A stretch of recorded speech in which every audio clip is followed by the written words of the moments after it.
the Lord alone who is the manifestation of all existence.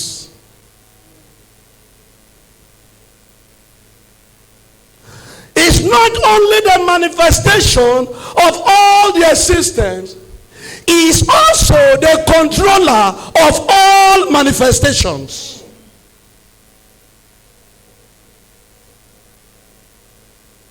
Therefore, in any circumstance, in any situation, in any occurrence, we need to turn back to him, because the Lord is immeasurably above any given understanding.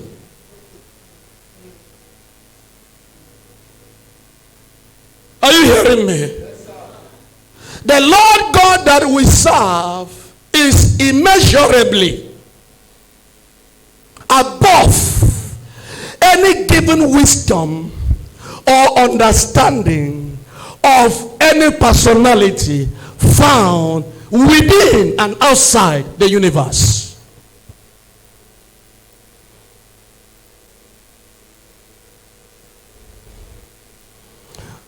Our attitude in the face of situations, especially when those situations appears to be adverse, our attitude in the face of circumstance or happenstance, when it appears to be negative, our ugly attitude, our distrustful attitude, our blasphemous attitude, our shameful attitude towards God is because we don't know the size of the beauty of God. The light shine in darkness, and darkness cannot comprehend this light. No dark mind can understand God. God is above our understanding. If only we can understand a little the meaning of how he is addressed in Revelation 1:8.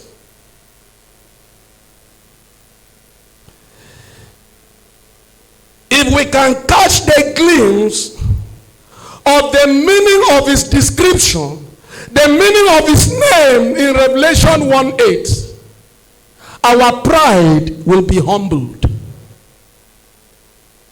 And what do we have in Revelation 1:8? Who is he? I am the Alpha and the Omega, the beginning and the ending, says the Lord, who is and who was and who is to come, the Almighty. Almighty. Sir, if the distorted mind of a human who call himself Christian or non-Christian can only attempt to fathom, can only attempt to understand little about the meaning of the Almighty, the Almighty, the Almighty, the Almighty, pride will leave men and they will worship God. My people are perished for lack of ignorance. Because you don't even know God. That is why when his word is coming, you cannot even concentrate, because his spirit is not in you. When the spirit of the Lord is in you, the word of God clicks. As it's coming, it's catching it, because deep calls to deep. It's because you are empty. That's why you struggle to concentrate when the word of God. There are people, while you are preaching, they begin to look at what you wear and begin to imagine where you have bought them. They are far from the throne of grace. Because when the word is coming, everything disappears except the word. Because it is the word that was in the beginning. It is the word that is God. And it is the word that will remain forever. Heaven and earth shall pass away. All these things you are pursuing shall pass away. What will remain is Jehovah God, who is the word. If we can only understand the Almighty. Hezekiah understood that he is the Almighty.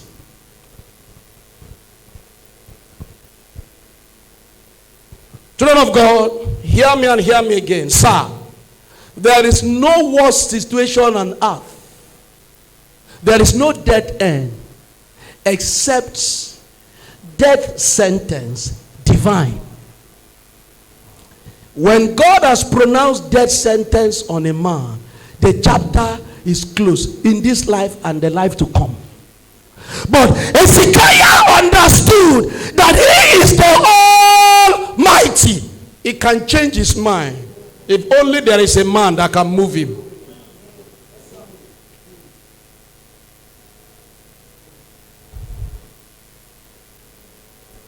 Amen. When we know, let's see whether we can interpret the Almighty. Luke chapter 137.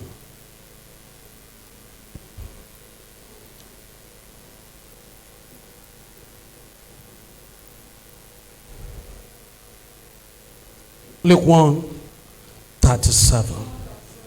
For with God nothing shall be impossible. Sir, that is the peripheral meaning, a little meaning of the Almighty. Somebody say a little meaning. Just a tip of an iceberg of who God is. For with him, nothing, including this present situation you are passing through that is staring you at face, with God, this thing shall not be impossible. That is what makes him the Almighty. And that is why if you know him, in the face of the sentence you are passing through now, you will turn back to him. Even if the decree came from him.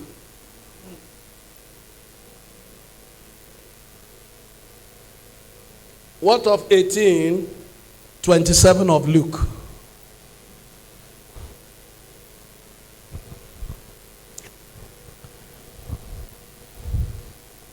Luke chapter 18.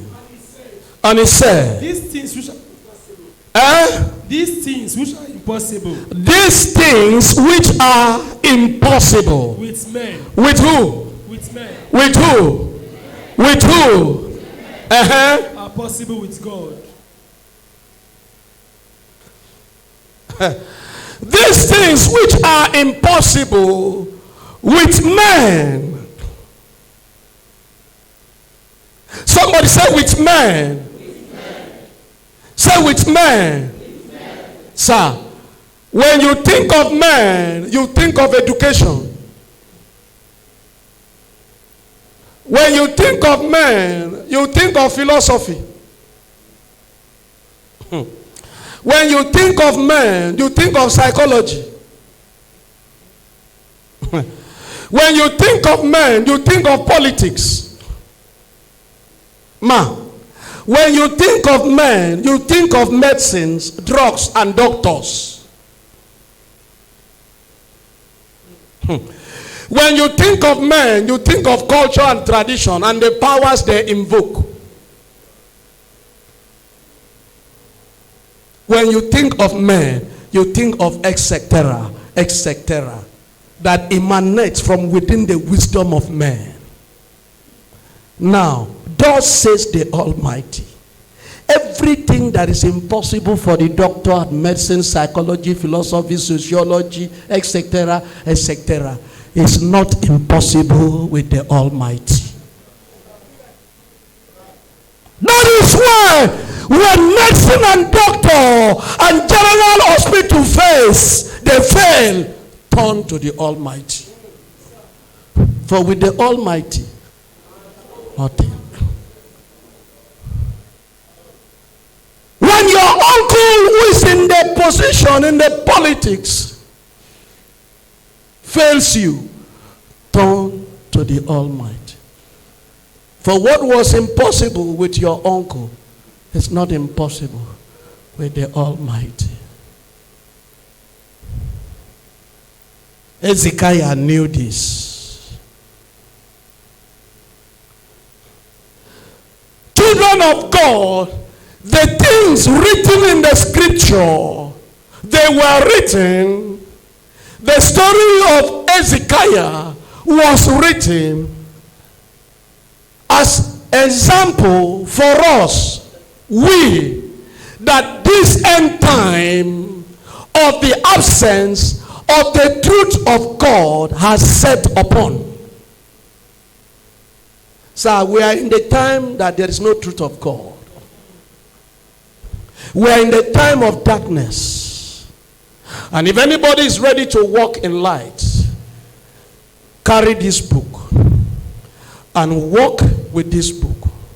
For all that was written in this book was written for our example, so that we will not make costly mistakes in life and end our life in hell.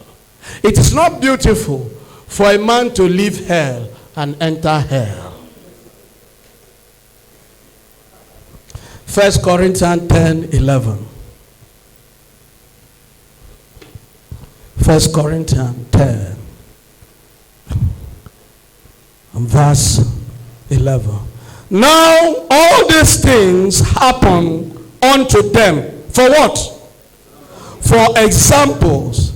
And they are written for our admonition, upon whom the ends of the world.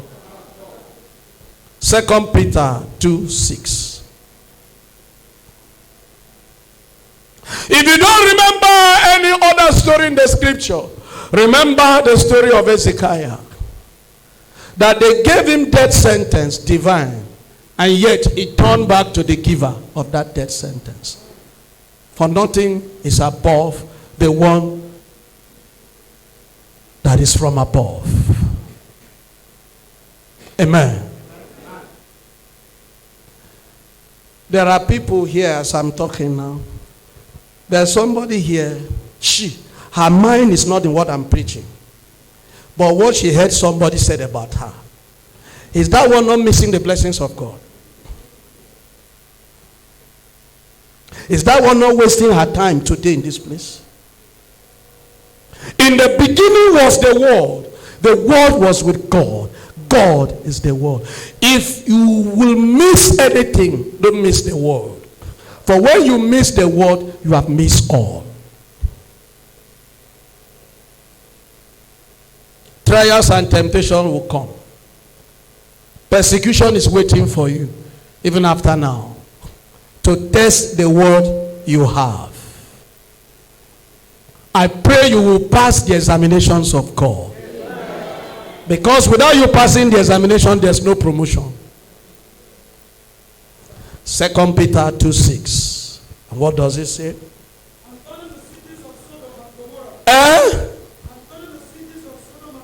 Into ashes, condemn them with an overthrow, making them an example unto those that after should live ungodly. Why did they turn over the city of Sodom and Gomorrah?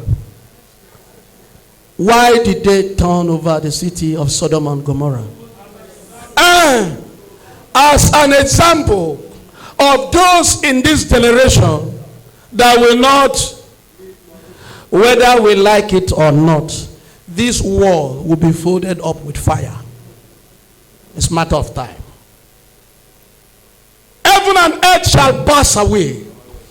My word shall not pass away.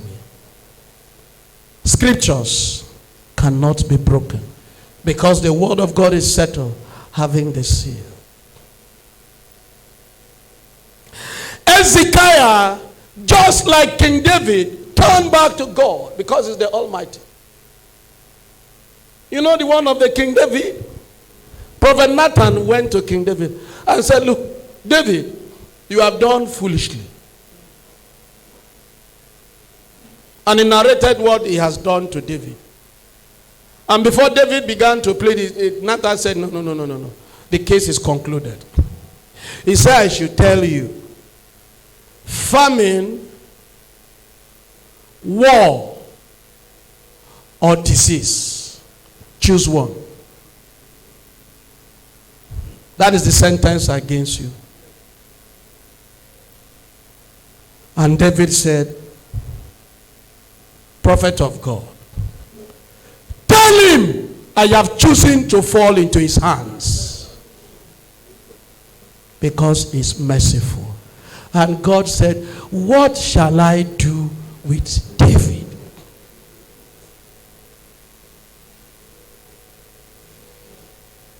And since David has chosen to fall into my hand, hide him under my shadow. Then destroy Israel. Keep David.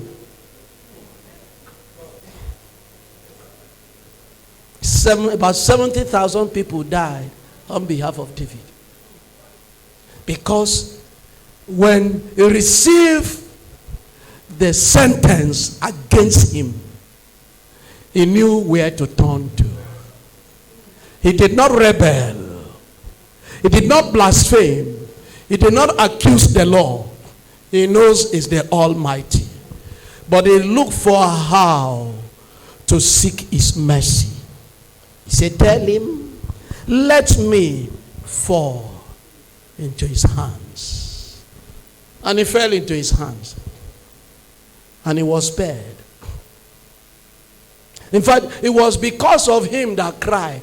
That's why God even stopped the plague. Because it was still David that stood up and said, what have they done to you? I am the one that offended. You should have killed me, not them. And the Lord told the angel, oh my God.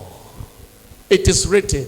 He said, at the place of Haruna, when I saw the angel that was causing the COVID-19, stretched forth his hand also to the great city Jerusalem. I cried out, God, will you destroy Jerusalem also for my sake? And then the Lord heard David and told the angel to stay his hand. For can there be a calamity in the city and the Lord has not caused it?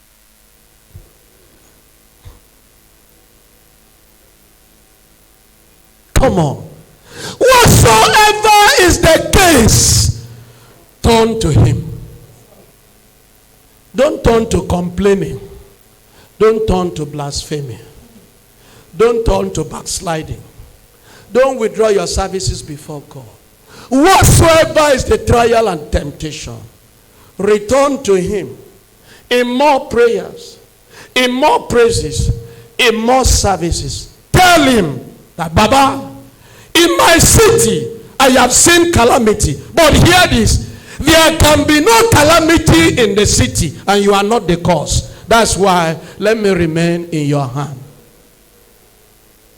And you will see what he will do in due season. For all things work together for good for those who believe. Hezekiah turned to him. And it was not even the self-righteousness of Hezekiah that he was trying to explain to God that moved God. Although records are taken and kept. I'm saying something here. Let me explain. Hezekiah tried to tell God his righteousness. Remember how I walk in your presence. I'm an usher in your house. I sing in the choir. As a matter of fact, the suit that Pastor Will on that Sunday preached, I gave him. And that car Pastor is using, I bought it for him. And a member, not ordinary member, among the sanctuary keeper, I am the head of the sanctuary keeper. Hezekiah told God so many things. Of course, I'm not saying Hezekiah is wrong for telling God that, because record is taken and kept. There are records. Galatians 6:5-6-7. What does it say? In Galatians 5:6-7. You see there that there is record. Hezekiah was not totally wrong, but that wasn't what saved him. Are you there? Somebody give me Galatians. For every man shall bear his own body. What of Galatians 6 something? For every man shall bear his own body. I've said Galatians 5:6-7. Galatians 5:6-7. Which says God cannot be mocked. Yes, sir. For in Jesus Christ, Where is God cannot be mocked? Whatsoever a man sows, a man will reap. Galatians 6:7. Yes, read it. Be not deceived. God is not mocked. God is not mocked. For whatsoever a man soweth. What do you think is that?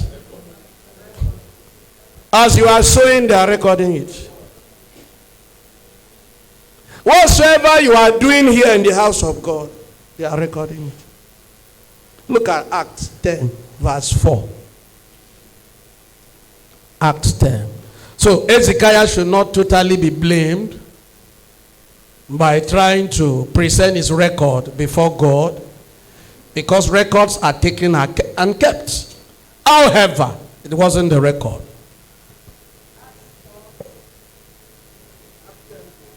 He said, then he became very hungry. Acts 10:4. And when he looked on him, he was afraid and said, what is it, Lord? And he said unto him, thy prayers and thine alms are come up for a memorial. Where did God see that as memorial? From the record of Cornelius. Tell your neighbor, records are kept. Nevertheless, that is not what saved Hezekiah.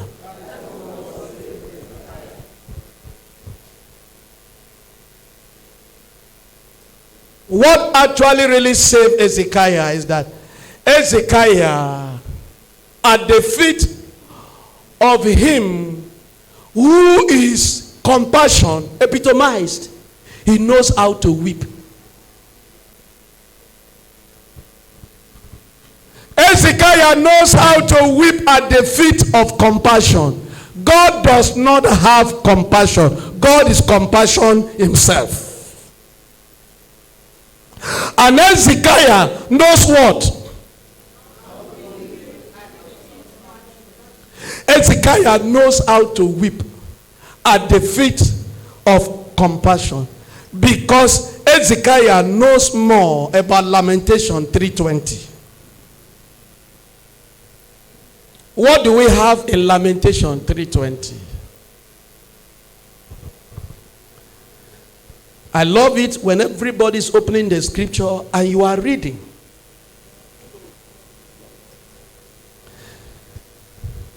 Hezekiah knows by what is written concerning him in Lamentation 3:20 that either by commission or by permission, the Lord does not take pleasure in the pains of the sons of men. Has nobody seen Lamentation 3:20? My soul have them still in remembrance. My soul have them still in remembrance, and in humble is humble in me.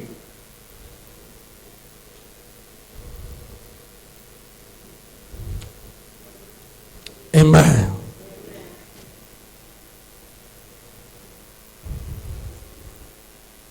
For it does not afflict the sons of men willingly.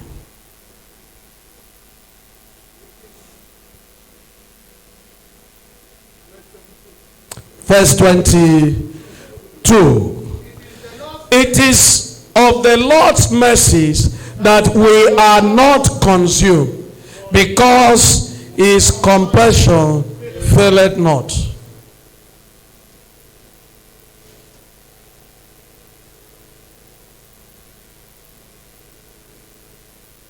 But where I'm going to is, the Lord does not afflict the sons of man willingly. 33. For he does not afflict willingly, nor grieve. Hezekiah knows that. And you know why he does not afflict the children of men willingly? When they say willingly now, that means whatsoever affliction that comes to children of men is either by commission or permission. There is a purpose of good for that son of man that the affliction has come. The Lord does not willingly make anybody to cry, because the pains of every human being the Lord has created, especially the pains of his own children, is also his own pain. Isaiah 63:9. In the affliction, he was afflicted with them. Are you hearing me?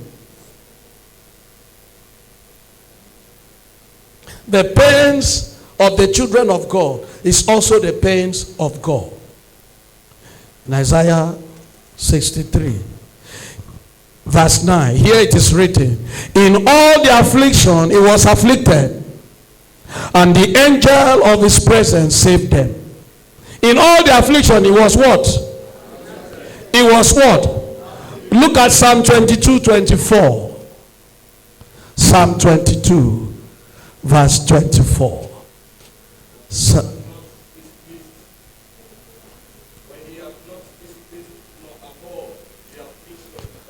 Oh, for he has not despised nor abhorred the affliction of the afflicted.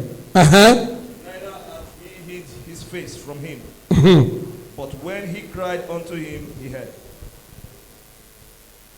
So why then should the Lord afflict the sons of men, when the affliction of the sons of men is also the affliction of the Lord?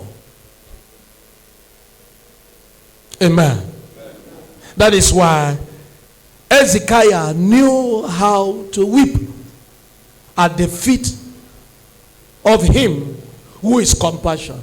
There are Christians here and outside here. They cannot weep at the feet of the compassion. I'm not saying compassionate God. I'm saying compassion himself, because he's compassion himself. And yet, there are those who claim they know him, and they cannot weep at his feet. I say, even if the circumstance you are passing through now is death sentence divine, go back to his feet and weep. Because there is no worse situation on earth than death sentence divine. For nobody can annul it. That is why when Abimelech in those days in his dream, he heard it. When he appeared to Abimelech and said, you are a dead man, Abimelech quickly presents his case aright and reasons. Because he said, produce strong reasons. Abimelech quickly produced his own strong reason. That Abraham told me this woman is the sister. And this our auntie told me Abraham is the brother. And now look at the integrity of my heart. Look at the integrity of my heart now. Abimelech. I love that scripture. You get integrity. King has integrity. In the case of women. Say, look at the integrity of my heart. I have not even looked at her. I have not even seen her. I don't touch her.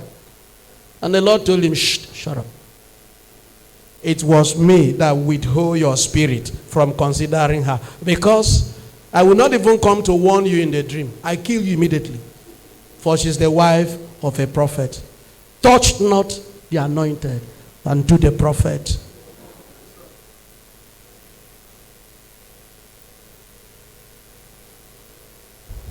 In the affliction is also afflicted. Can the church say amen? Amen? Look at something very important in John 11:32. I'm beginning to run up now, but you have some scriptures here. Whatsoever is the case, turn to him in prayers, turn to him in thanksgiving, turn to him more in the services we have been rendering unto him, because he is the Almighty. Even if your case is death sentence, divine. Before a man can receive death sentence from God, that man must have done undonable. Because I know who God is. But even at that, Hezekiah knew that he is compassion. Are we there in John 11? In John 11. Then when Mary was come where Jesus was, and saw him, she fell down. That is from 32. Are we there? Verse 32. Then when Mary was come where Jesus was, and saw her, she fell down at his feet, saying unto him, Lord, if thou hast been here, my brother had not died. Verse 33. When Jesus therefore saw her weeping. Jesus saw her doing what? Weeping. One. And the Jews also weeping. He saw who again? Doing what? Which came with her. He groaned in the spirit. What made Jesus begin to groan in the spirit? Instead for you to lock yourself up in your room and begin to cry, you are wagging your mouth against God. The Lord will have mercy. Yes, keep reading. And was troubled. And said. What troubled him? Because they are afflicted and he's also afflicted. In the affliction, he was afflicted. You should know that. What you should know how to do is to go to him, kneel at the side and weep. You don't look time for me. Go kneel down and weep at his own feet. Because he's what? He's what? He's what? Not concussion. Compassion. Amen. When he saw Mary weeping, he saw the Jews weeping, he became troubled in the spirit and he groaned because he is compassion. And what happened in 34? Where have ye laid him? They said unto him, Lord, come and see. And 35, you could not control it again. Jesus wept. When you are weeping, he's also weeping. I say what? When you are weeping, the Lord is also weeping. But if you don't know the Lord, you will also speak verse 36. It will come out from your mouth. Then said the Jews, Behold, how he loved him. And 37. Then go to 37. That's what you will say if you don't know the Lord. And some of them said, Could not this man, which opened the eyes of the blind, have caused that even this man should not have died? And now that you say I should weep at his feet. He not see him when all these things begin. Is he dead? Is he not see? Which weeping I want to weep now at his feet? I mean, where was he? Why didn't he even prevent this thing from happening? And now you say I should go and weep at his feet. I can't weep. There is one Baba at Badagry. You are going to Baba at Badagry.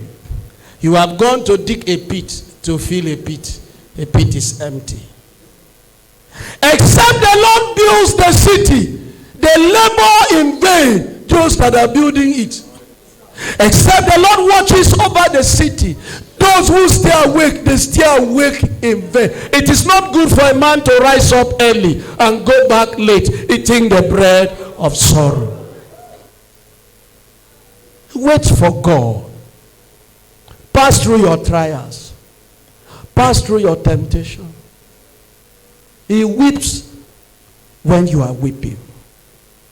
He weeps when you are weeping. He weeps when you are weeping. Even at the instance of Job 19:28, when you see that the root of the matter is caused by you. Do you know some of this affliction, the root of the matter is found in us? Oh, you don't know Job 19:28? He should say, why persecute me him? Seeing the root of the matter is found in him. In me. Do you know some of this affliction, if not all, the root of the matter is what?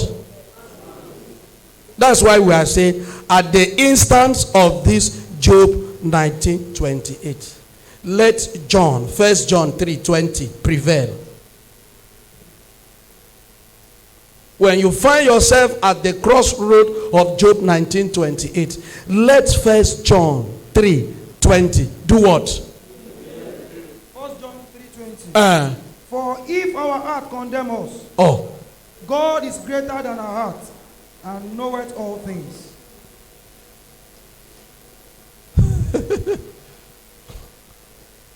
If your heart condemn you, don't turn away from God. Go to God. For He created us and He knows why you should foolishly do what you did. And He knows how to walk you out of it. Because His compassion. Job 19:28 is a very strong voice. The root of the matter is found in you. Don't make noise. Don't make noise. No prayer. You want to go and pray. You are also going to church. You of all people. You want to pray. You think God will hear you. When you are hearing that voice, raise up 1 John 3:20 and say, I silence you. Because He is the one that asked David to write down Psalm 103 verse 14.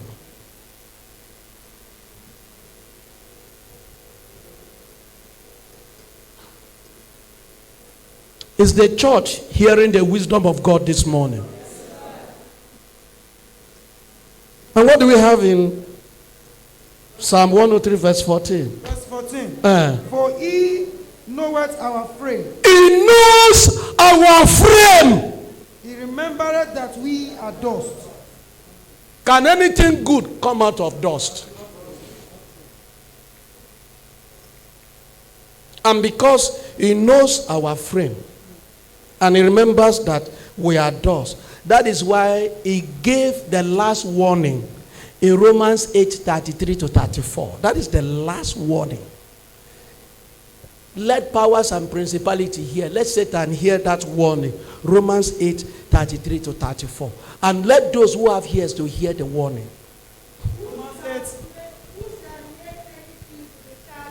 Sister, kindly get Bible from somebody and read. Read for me from the Bible. We have Holy Bible. We don't have holy phones. Romans chapter 8 verse 33. Yes.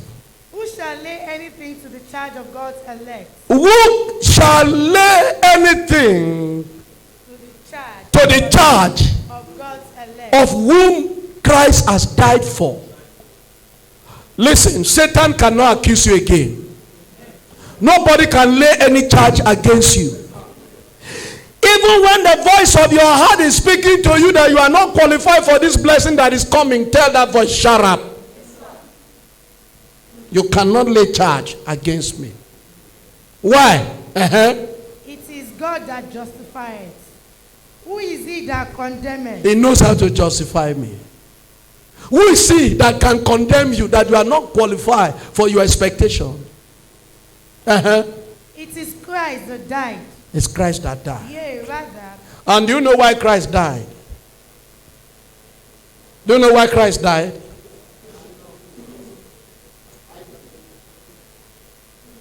I'm just saying, snuff. That word, I heard it when I went to village. Snuff. Why did God die? Okay, it sounds snuff. Amen. Amen. Pastor, so why are you laughing with all joy and happiness and gladness when you heard snuff? It reminds you of something. It's well with you. Christ died in the place of our shortcoming. It